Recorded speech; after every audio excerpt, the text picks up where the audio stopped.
Hindi ko akalaing may mga bagay na mas matalim pa sa tsismis at mas madulas pa sa dasal.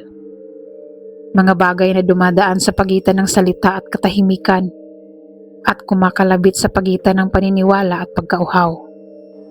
At dito ko unang nakilala ang liwanag. Hindi yung liwanag na ginhawa, kung hindi yung liwanag na nagbubulag. Ako si Noel, Tobong Quezon. Lumaki ako sa pagitan ng Dolores at Lukban, kung saan ang Mount Banahaw ay parang bantay na hindi natutulog. Noong 2017, bumalik ako mula sa Maynila dahil nagkasakit si nanay. Walang doktor sa baryo namin, kaya albularyo at dasal ang panagot sa gabi. Ospital ang habol sa umaga. Doon nagsimula ang kwento. Sa pagitan ng pagod at pag-asa, nang imbitahin ako ng kapitbahay naming si Aling Sima sa isang pagtitipon sa gilid ng ilog. "Walang mawawala, Noel. Liwanag lang ang makukuha mo," sabi niya. Ang tawag nila sa samahan, liwanag sa hukay.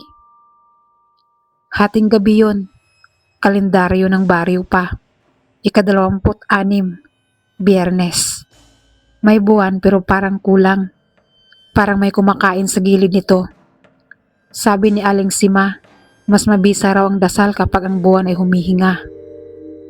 Tinahak namin ang daan papuntang ilog. Tahimik ang mga palayan. At ang mga kuliglig parang humihinto kapag may dinadaanan kaming sibat ng lamig sa hangin. Ang amoy ng damo at putik ay nahalo sa insenso na galing sa unahan. Nang dumating kami, may 10 tao roon. May dalang lampara, may tali sa bisig na pula, at may mga nakatalokbong ng itim na saya. Sa gitna, may lalaking kalbo na may kumikinang na palad. Hindi dahil sa alahas, kundi dahil sa langis na parang pinaghalong linga at pawis. Siya, si Tata Isko, ang tagapamuno raw. Nakatitig siya sa ilog na parang may hinihintay na umahon mula sa tubig. "Magandang gabi sa mga uhaw," bungad niya. Sa liwanag, ang hukay ay hindi dulo. Ito ay pintuan. Napailing ako sa sarili. Hukay? Pintuan? Pero may kung anong hatak sa boses niya. Hindi malakas, pero mabigat. Parang boses na marunong magkwento sa loob ng tenga. May isa pang nakatayo sa gilid. Babae. Sing edad ko siguro, mga 26. Hindi ko kilala, pero kilala niya ako. "Ikaw yung anak ni Aling Feli?" sabi niya nang magtagpo ang mata namin. "Ako si Mirasol. Dito na ako mula Abril." Mabanayan ang titig niya, ngunit may latay ang ilalim ng mata na parang laging puyat o laging umiiyak. Nagsimula ang dasal. Hindi parang simbahan. Hindi rin parang orasyon ng albularyo. May tugtog na parang mabagal na hampas sa tablang hungkag. May salitang inuulit. Sukob, sakop, salubong. Parang pinipilipit ang dila ko habang pinakikinggan. Si Tata Isko, hawak ang platitong may abo. Ipinahid niya ito sa noo ng bawat isa. Nang ako na, malamig ang daliri niya. "Noel," sabi niya, "hindi mo kailangang sabihin ang gusto mo. Nakikita ng liwanag ang bitak." Hindi ako sumagot. Pero sumagi sa isip ko si nanay, nakahiga sa banig. Ipinahinga ang pagitan ng sakit at tulog. Baka nga may maitutulong to. Baka nga hindi masama ang sumubok. "Isang gabi lang," sabi ko kay Mirasol, pagpapaalam ko rin sa sarili ko. Makikinig ako. Ngumiti siya. "Wala namang pumipilit," sabi niya, pero parang hindi niya rin sinasabi ang lahat. Sa unang linggo, parang relief goods ang feeling. May bigas na ipinamimigay, may sabaw sa dulo ng dasal, may mga kamay na laging handang sumalo sa kwento ko. Samahan. Samahan talaga sila. May nag-aayos ng bubong, may naglilinis ng poso, May nagbabantay sa palayan. Kapalit, dumalo ka lang sa gabi. 2 oras. Dasal, awit, salubong. Doon ko mas nakilala si Mirasol, dating waitress sa Maynila. Umuwi dahil sa hiwalayan, walang maaasahan. Naakit sa pangako ni Liwanag, walang natitira sa hukay. Sa simula, sinakyan lang daw niya, pero ng gabi ng pagdulog sa ilog, nakakita raw siya ng aninong umahon at lumakad sa tubig. Hindi tao, hindi rin hayop, pero may timbang. Iika-ika ang hakbang, parang bagong panganak. Doon ako naniwala. Bulong niya sa akin.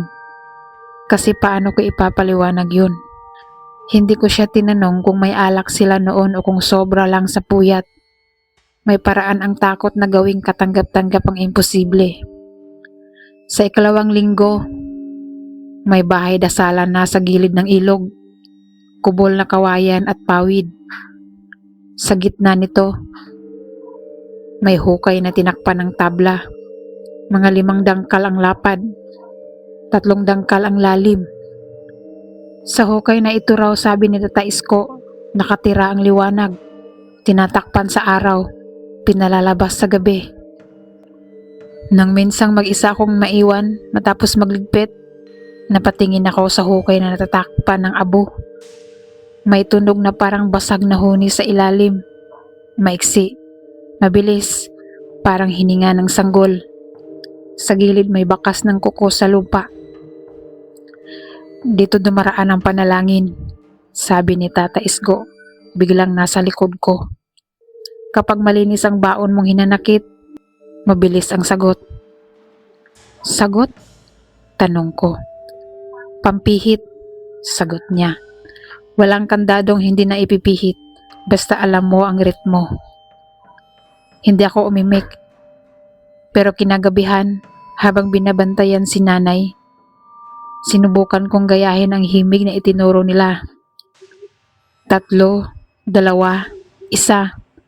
parang mabagal na pintig, walang himala. May ubo si nanay, may init pa rin ang noo, pero sa loob ko, may manipis na hilo ng posibilidad na baka sa susunod, sa isang gabing mas tahimik, may papasok na sagot. Sa 3 linggo, nagbago ang hiling. Hindi pera, alaala, sabi ni Tata Isko. Kahit 1 piraso, tahi ng damit, hibla ng buhok, larawan, hindi namin kukunin, paliwanag niya. Ipahihiram mo lang. Gagawin naming gabay. Ang iba, nagdala ng mga punit na notebook.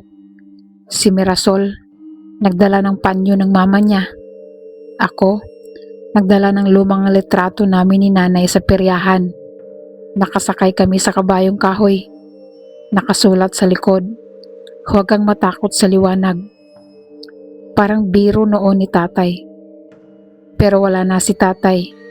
At iba na ang tunog ngayon ng salita. Inilagay nila ang alaala sa palangganang bakal. Tinakpan ng puting tela. Inilapit sa hukay. Umusal si Tata Isko ng sukob, sakop, salubong. At sa gitna ng katahimikan, may malamig na simoy ang dumaan. May amoy ng paso at gumamela. Nang alisin ang tela, wala na ang mga alaala. Wala na ang lumang larawan ko. Hindi ninakaw, sabi niya na parang narinig ang isip ko. Ginawang tulay. Kinagabihan, tila mas magaan ang paghinga ni nanay. Hindi ko kayang sabihin galing yun sa isang bagay na hindi ko nakikita. Pero hindi ko na rin kayang sabihin wala. Ganoon kalupit ang pag-asa. Kunting ginhawa lang, buong dibdib na ang alay mo. Mabilis magbago ang pangangailangan ng liwanag. Pagkaraan pa ng 2 linggo, sinabi ni Tata Isko. Panahon na ng paglalim. Bawat miyembro may kabit. Isang taong iuugnay sa liwanag. Kamag-anak, kaibigan, o kahit sinong maaaring daluyan. Ang paliwanag, Kung ang ilog may sanga, mas marami itong nadidiligan. Kung ang panata may kabit, mas mabilis ang sagot. Si Mirasol ang kabit ko. Tumitig siya sa akin. May ngiting pilit. Sandali lang to, sabi niya. Alay ng oras. Hindi naman dugo. Ganon kalinaw na minsan ang kasinungalingan. Sa unang gabi ng paglalim, hinati kami sa pares. Hawak kamay sa gilid ng hukay. Bulong-bulungan ang dasal. Inutusan kami ni Tata Isko na huminga sa iisang ritmo. 3, 2, 1, sabi niya. Pareho sa una. Pero ngayon may dagdag. Igalang ang pagtawid. Nang sumilip ako sa hukay, mas mababa na ito kaysa dati. Parang may umuka sa ilalim. Parang huminga nga ang lupa at bumukas ng kaunti. May liwanag na parang lampara sa malayo. Pumipintig. Nang matapos, pinisil ni Mirasol ang kamay ko. Malamig ang palad niya. Sapat na to, bulong niya. Pero hindi niya ako tiningnan. At sa gilid ng kubol, nakita ko si Aling Sima. Umiwas din ang tingin. Parang biglang naging usapan ng isang bagay na hindi pwedeng tawagin sa pangalan. Sa baryo may mga alingas-ngas. Si Mang Lito, di na raw umuwi. Si Ervin, yung anak ni Aling Rosa, biglang naglaho matapos sumama sa prayer meeting. Sabi ng iba, umalis lang daw papuntang Bicol para magtrabaho. Pero sa isang baryong kilala mo bawat anino ng kapitbahay mo, hindi ka basta naliligaw. At sa mga gabing sumunod, may narinig akong iyakan sa palayan. Huni na parang hinihila mula sa ilalim ng banlik. Natanong mo na ba sila? Tanong ko kay Mirasol, tungkol kay Ervin. Nagtanong ako, sagot niya. Sabi ni Tata Isko, may paglipat daw. Pag malinis na ang bitbit mo, hinahatid ka sa Pampang. Tapos itatawid ka na sa liwanag. Doon, wala nang gutom. Wala nang pagod. Napailing siya. Nakakatakot pag tinanggal mo ang tunog ng mga salita. Pero kapag buo mo silang narinig, parang may saysay. Naniniwala ka ba? Hindi ko alam, sabi niya. Pero mas madali yun kaysa harapin na baka wala talagang sasagot. Gabi-gabi, parang unti-unting kumikilos ang kubol na walang paa. Dumadami ang lampara. Dumarami ang dasal. At sa gitna, lalong lumalalim ang hukay. Wala namang naghuhukay. Wala kaming palaw o asarol. Pero para bang ang lupa mismo ang humahakab. Humihila pababa ng kung anumang pinapakain sa kanya. Isang gabi, sumama ang lagay ni nanay. Nangangatog ang katawan niya. Ang labi niya ay tuyo. Ang mata nakatitig sa kesame na parang may sinusundan. Napasigaw ako ng tulong. Dinala namin siya sa tricycle ni Kuya Dario. At halos basag ang tambotso sa pagmamadali namin papuntang bayan. Sa ER, halos wala ring doktor. Pinakamahinghin sa tagiliran. Tinusok ng karayom. Binigyan ng antibiotic at suwero. Bumalik kami ng madaling araw. Nanginginig ang tuhod ko at lalamunan ko. Sa unang pagkakataon, lumapit ako kay Tata Isko hindi bilang nagmamasid, kundi bilang nalulunod. Anong kapalit? Tanong ko. Hirap aminin na tanong yun. Kasi kapag may hinihingi ka sa dilim, ang unang presyong binabayaran mo ay ang sarili mong pag-amin na nininiwala ka kahit konti. Hindi pera, sagot niya. Liwanag lang. Anong ibig sabihin? Bahagi ng bitak mo, sabi niya. Isang alaala na ayaw mong bitawan o isang bagay na hindi mo na dapat pang taglayin. Larawan na ang binigay ko. Ang larawan ay pinto, pero ang pihitan ay mas personal. Tumitig siya sa akin. Kung may kinikimkim ka, galit kay tatay, takot sa pag-iisa, pangungulila kay Liza, ano man yan, pwede nating gawing pihitan. Napahinto ako.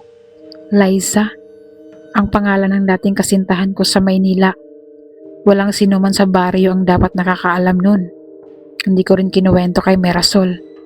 Narinig ni Tata Isko ang pangalan na parabang sipo lang ng hangin. Paano mo? Walang lihim sa liwanag, sagot niya. Pero bago tayo sumalang, kailangan ng gabay. Gabay? Kapit mo, sagot niya. Si Mirasol. Dinala nila ako sa kubol. Sinarahan ng paligid. Ang mga lampara, isa-isang pinatay hanggang sa isa na lang ang liwanag. Nakatutok sa hukay. Si Mirasol, nakaupo sa gilid. Hawak ang kamay ko.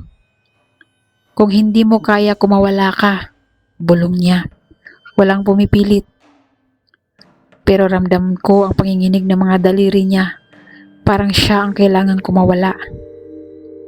Nasa ilog ang sagot, sabi ni Tata Isko, pero dadaan sa hukay. Nang suminyas siya, tumigil ang lahat sa paghinga. Pumintig ang hangin. At sa sahig ng lupa, may umusli na anino. Isang hugis na parang kamay, maliit. Kayang taguin ng isang plato. Kumapit ito sa gilid ng hukay, kumalmot, at muli ring nawala. Pagkatapos may narinig akong tunog, parang basag na tinig na dumadaing mula sa ilalim ng mga tabla. Sukob, sakop. Yan ang gabay, sabi ni Tata Isko. Makinig ka. Naramdaman kong pumihit ang loob ko.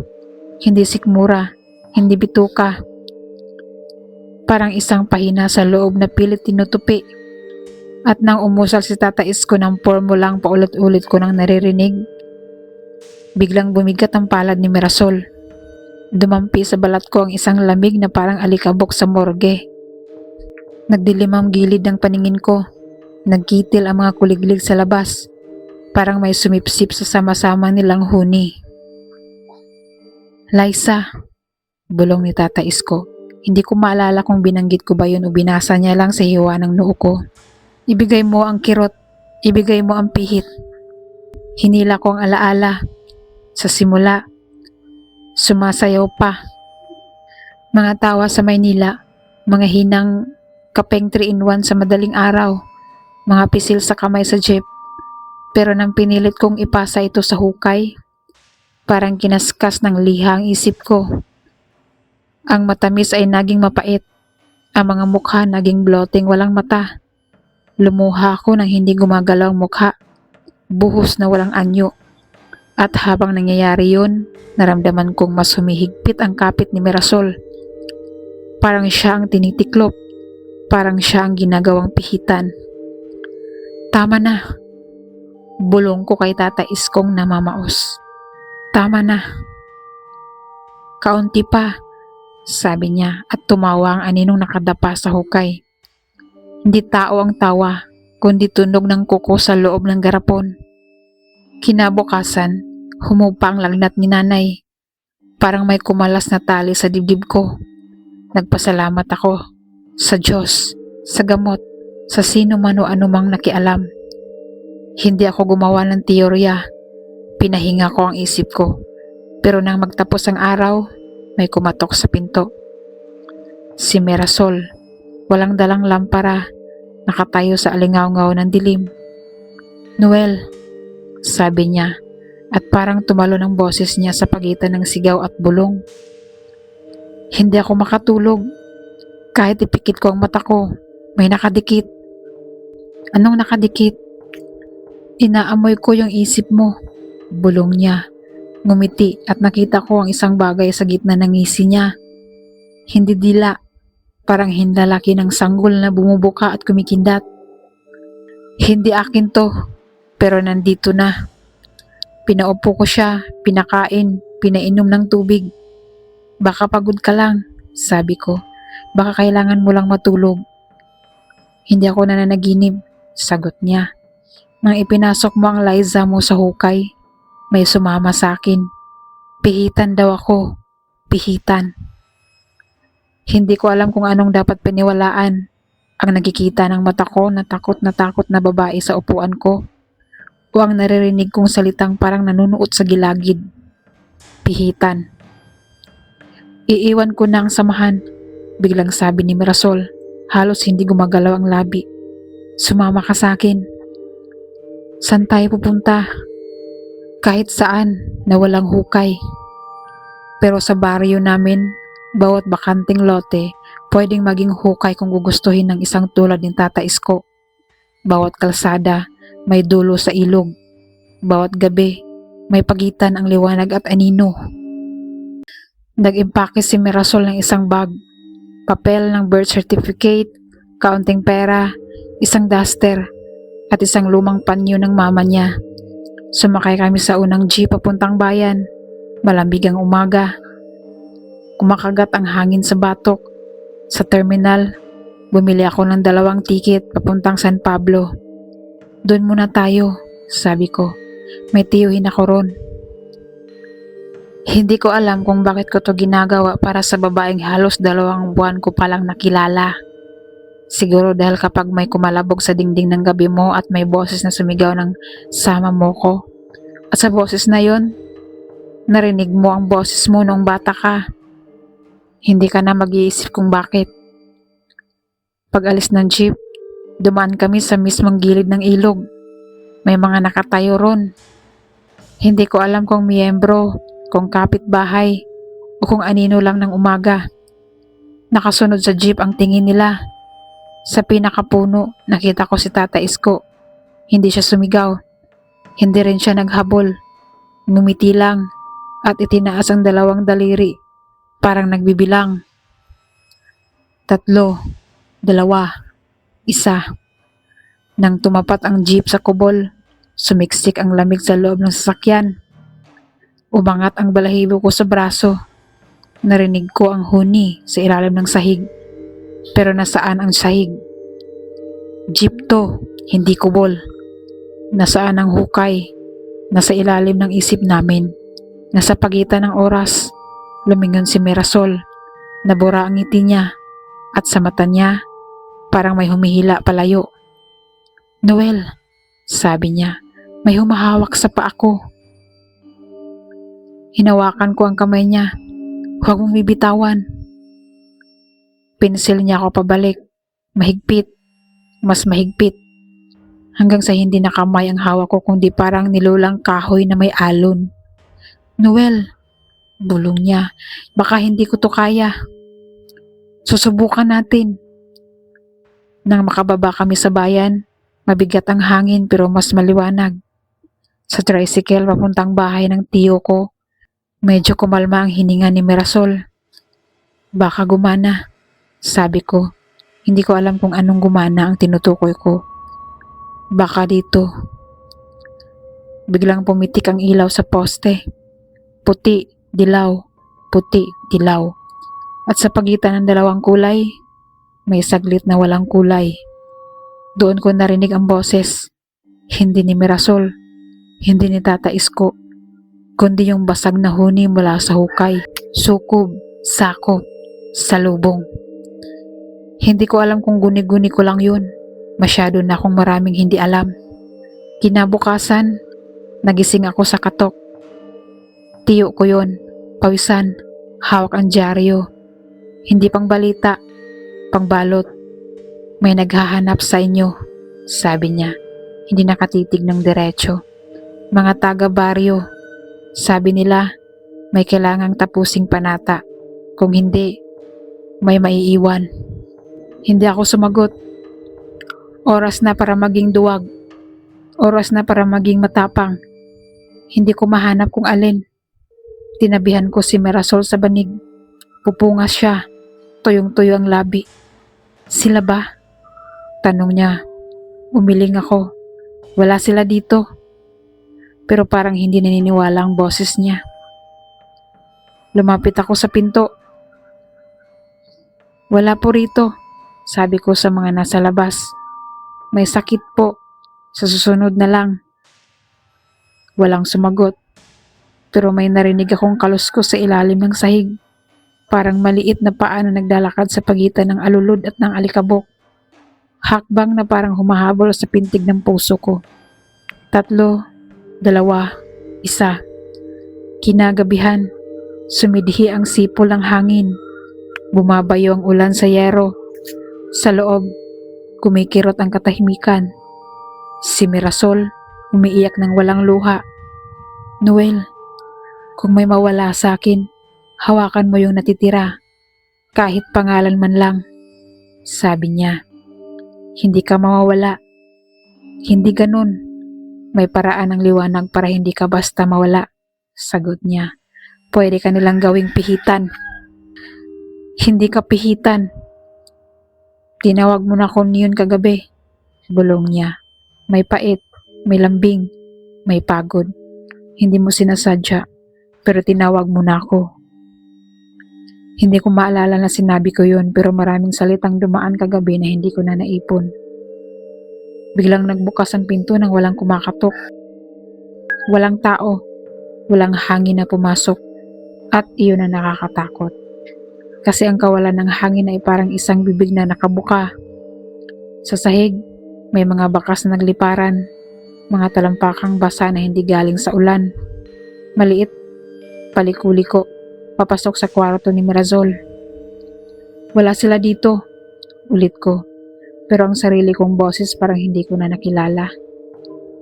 Kinabukasan, ako ang nag-aya. Bumalik tayo, sabi ko kay Mirasol. Hindi dahil sumusuko, kundi dahil may kailangang tapusin. Walang pilitan, pero may sobra-sobrang pangamba. Kung tatakbo tayo, laging may hahabol, paliwanag ko. Kung haharapin natin, baka tayo makahabol sa isang butas ng liwanag. Bakit mo ginagamit ang salita nila? Tanong niya. Kasi minsan, kailangang sabayan mo ang alon para makalagpas sa salimuot, sabi ko. Sa kubol, nandoon si Tata Isko. Hindi siya nagulat, parang alam niyang darating kami. Mabuti, narito na ang pihitan at ang pinto, sabi niya. Huwag mo siyang tawaging pihitan, sagot ko. Pinipigilan ang galit. Tao siya.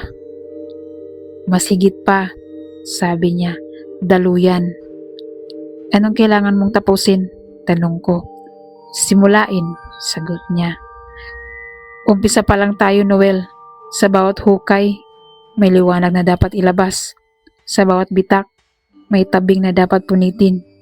Si Mirasol ay marunong nang humawak ng liwanag.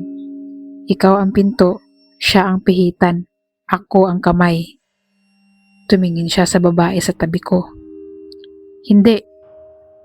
Kung may ilalabas ka, ako ang hahawak. Ako ang sasalo. Sagot ko at humakbang ako palapit sa hukay. Tumawa siya, hindi malakas, hindi rin mahina, parang huni ng kawayang tinamaan ng hangin. Hindi ganyan gumagana ang galaw, pero maaari tayong magsubok, sabi niya. Pinaupo niya kami sa gilid ng hukay, malamig ang lupa.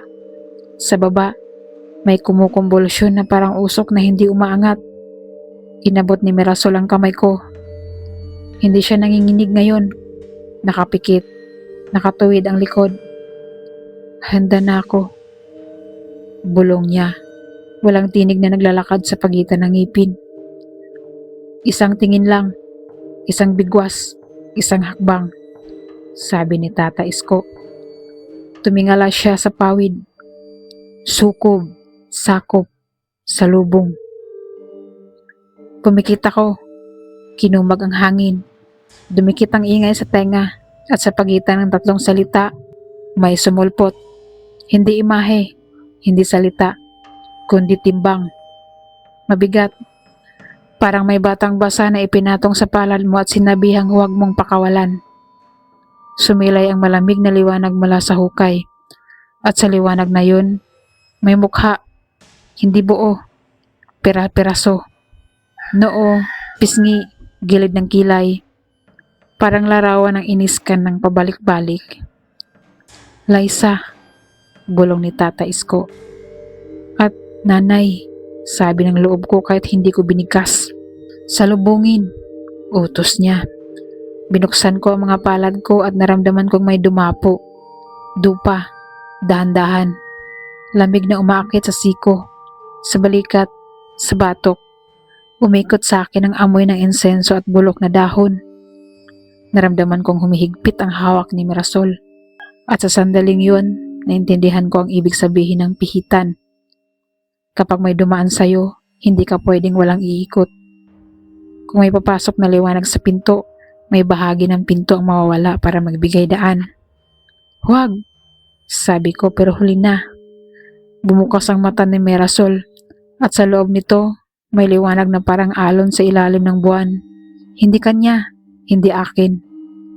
Noel, hawakan mo ko, sabi niya. Hinawakan ko siya. Pero parang kamay na papel ang hinahawakan ko. Madaling mabasa, madaling mapunit. Lalabas to, bulong ni Tata Isko, tuwang-tuwa, parang batang may nakuha. Magsasanib. Anong lalabas? Anong isasanib? Sigaw ko. Ang kulang ninyo, ang mga kulang ninyo, sagot niya. Maraming sagot ang lumuhod sa dila ko. Galit, dasal, sumpa, pero may mas mabilis. Takbo. Hinila ko si Mirasol. Umayaw siya. Hindi dahil ayaw niyang sumama, kundi dahil parang may humihila sa kabilang panig. Nagtatalo ang dalawang puwersa sa pagitan ng dalawang kaluluwa. At ang gitna ay yung hukay na walang luha. Nang makawala kami, tumalon kami palabas ng kubol. Hindi ko tiningnan si Tata Isko, ngunit narinig ko ang boses niya sa likod namin. Hindi malakas, hindi rin mahina. Tiyak. 3, 2, 1. Sumalubong sa amin ang ulan. Sa ilog, lumakas ang agos. Tumakbo kami sa pilapil. Bumaon ang tsinelas sa putik. Nakalampas kami sa unang puno ng mangga. Sa pangalawa, sa pangatlo. At doon, sa pagitan ng pangatlong puno at ng semento, nagkamali ako ng hakbang. Nadulas ako. Bumitaw si Mirasol para saluhin ako.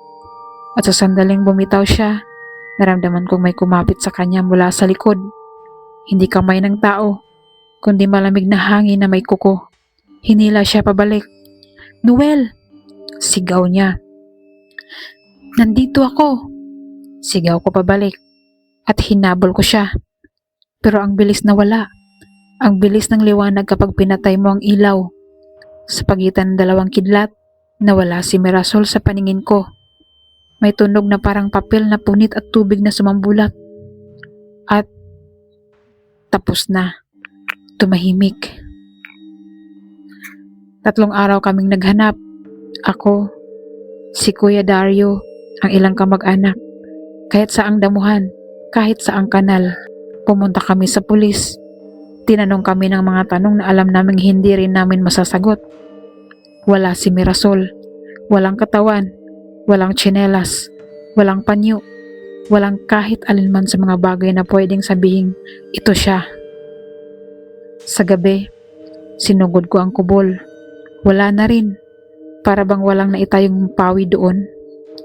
Pero ang hukay, nandoon pa. Hindi na kailangang hukayin. Bukas.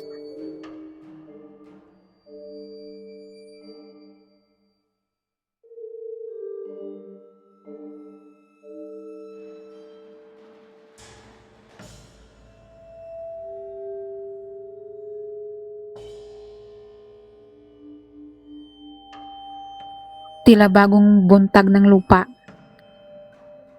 Tinagpan ko ng bato, ng sanga, ng lahat ng kaya kong buhatin. Kinabukasan, bukas ulit. Ang hindi mo nakikita, mas mahusay sa pagbubungkal. Lumipas ang buwan, bumuti ang lagay ni nanay. Hindi gumaling, pero humaba ang pagitan ng sakit at ginhawa. Ako, hindi na ako sumama sa kahit anong samahan. Tuwing gabi, may maririnig akong huni sa ilalim ng sahig. Minsan, sa silid ni nanay. Minsan, sa kusina. Minsan, sa labas ng bintana. Dala ko ang pangalan ni Mirasol parang panyo sa bulsa. Madaling mabasa, madaling mawala. Pero sa tuwing mahahawakan ko, naaamoy ko ang saya niya sa unang gabi sa ilog at ang latay sa ilalim ng mata niya sa pangalawa. Isang hapon, nagkita kami ni Aling Sima sa palengke. Hindi siya makatingin ng diretso. Pasensya na, Noel. Hindi ko, hindi ko akalaing ganyan, sabi niya. Nasaan si Tata Isko? Tanong ko. Wala na. Lumipat daw. May ibang baryo. Sagot niya. Saan? Hindi ko na tinanong. Kasi ang tunay na takot, yung alam mong kahit saan ka pumunta, may ganitong klaseng mga tao. Marunong sa salita. Marunong sa paghawak ng bitak ng tao. At kung walang hukay sa lupa, gagawa sila ng hukay sa loob mo. Sa bahay, kinuhang muli ni nanay ang retrato naming dalawa na nawala. Nawala kong ibinalik. Hindi ko alam kung paano nangyari yun. Nakausli ito sa ilalim ng banig, nadikitan ng alikabok at putik. Pero malinaw ang mukha namin ni nanay sa peryahan. Sa likod, may bagong guhit na wala doon dati. Parang kuko ng sanggol na hinagod ang papel. At sa tabi ng lumang sulat ni tatay na huwag kang matakot sa liwanag, may maputlang marka na parang umuulit. 3, 2, 1. Bakit ko to isinusulat? Kasi may tumawag sa akin kagabi mula sa hindi kilalang numero. Babae. Noel, ako to, yung nakilala mo sa ilog. Akala ko si Mirasol. Umiyak ako. Hindi ko na malayan. Nasaan ka? Dito, sagot niya, sa pagitan. At bago ako makapagsalita, narinig ko sa linya ang basag na huni. Hindi boses ng tao, kundi tunog na parang papel na hinahaplos ng basang daliri. Sukob, sakop, salubong. Walang signal sa baryo sa mga ganitong oras. Walang kuryente kagabi dahil sa lindol sa kabilang bayan. Walang telepono si Mirasol. Wala na siyang kahit ano. Pero may tumawag, may nagpaalala, may humaplos sa pagitan ng takot at pag-asa. Kung may mag-aalok sa iyong liwanag, tanungin mo kung ano ang ilalagay nila sa hukay. Kung may mag-aalay ng ginhawa, tanungin mo kung kaninong bitak ang gagawing pihitan. Hindi ko sinasabing huwag kang sasama kasi alam ko kung paano ang gutom na hindi kayang pakainin ng tinapay. Alam ko rin ang pagod na hindi kayang pakupain ng tulog. Pero kung sakaling pumunta ka, huwag kang pupunta mag-isa. Huwag kang papayag na maging pinto. At higit sa lahat, huwag mong ipapahawak kung sino ang kabit mo. Pinilit kong isara ang hukay dito, literal at kung saan-saan. Pero ang totoong hukay pala ay yung natutunan ng katawan mong sumagot sa ritmo. 3, 2, 1. Minsan, sa gitna ng tahimik na hapon, mapapansin mong humihinga ka sa ganitong bilang. Minsan, sa pila sa bangko, sa paglalaba, sa paglalakad sa palayan, biglang sabay ang pintig mo sa tunog ng hindi dapat marinig. At kapag sabay na kayo, may maliliit na paa sa ilalim ng sahig na sasabay din sayo. Kung narinig mo na yun, huwag mong ipikit ang mata mo agad. Buksan mo ng mas malaki. Kasi ang lihim ng mga ganitong bagay, hindi na sila namumuhay sa dilim. Namumuhay sila sa pagitan. Kung saan akala mo liwanag na, pero hukay pa pala. May sulat akong natanggap mula sa hindi ko kilalang tao. Galing daw sa pampublikong ospital sa kabilang probinsya. Walang lagda, walang return address. Isang pirasong panyo lang sa loob. Puti. May manipis na bordang bulaklak sa gilid. Pareho sa panyo ni Mirasol. Amoy alak, amoy sabon ng charity ward, amoy bagong laba. At sa isang sulok, may 3 tulok na parang kagat ng lamok. Nasa aparador ko lang ito ngayon, nakabalot sa plastik at tuwing gabi. Minsan naririnig kong humahaplos ito sa loob, parang hangin na dumadaan sa pagitan ng 2 daliri. Hindi ko masabing si Mirasol yun, hindi ko rin masabing hindi. Ang kaya ko lang sabihin, may mga pangakong hindi sinasadyang ginawa at ang liwanag sa hukay ang laging nagpapaalala. Kung narinig mo to hanggang dulo, hindi ko hinihiling na maniwala ka. Ang hiling ko lang, kung sakaling makarinig ka ng tugtog na mabagal, 3, 2, 1, at may mag-aloks na gawing magaan ang bitbit mo, alalahanin mo ang pangalan ng mga mahal mo. Huwag mong ibigay yun. Huwag mong gawing pihitan ng sarili mo. At higit sa lahat, huwag kang tatayo sa gilid ng hukay na nakangiti. Kasi may ngiti na hindi masaya, may liwanag na hindi nagigising, at may panata na kahit hindi mo binigkas, ikaw ang nagbayad.